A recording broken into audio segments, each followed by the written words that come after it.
The 19th century created the world's most infamous serial killer, the United States' first serial killer, and literature that shook you in your boots.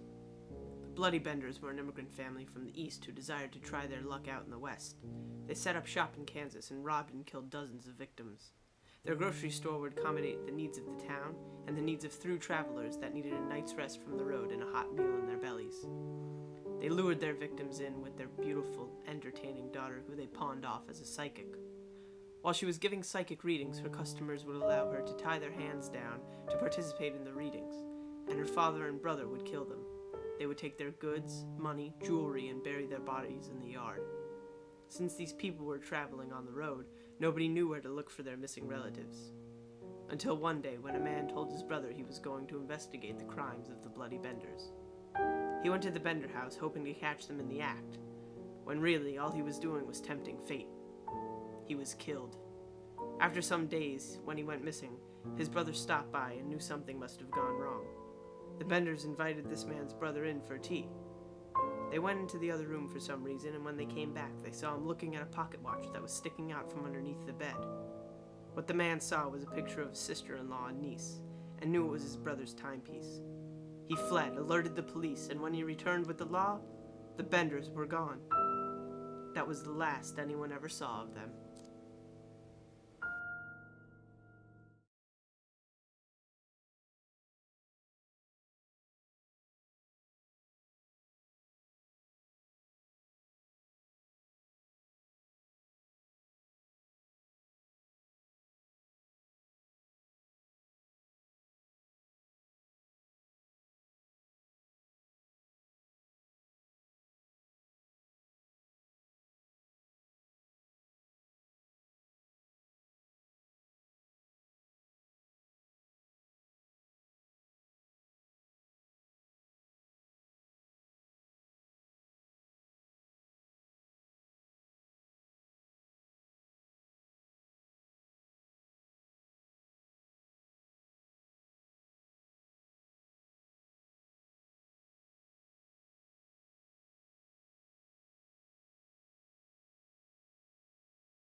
A mystery that still haunts most today are the murders of Jack the Ripper.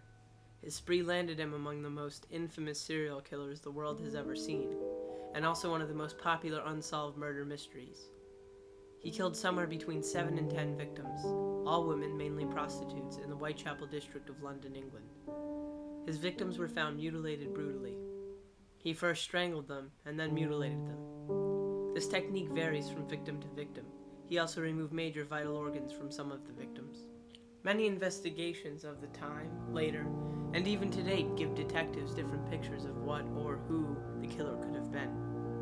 Due to this strategically grotesque mutilation, some believe he may have been a doctor. The procedures he performed on victims, if you will, require great human anatomical knowledge.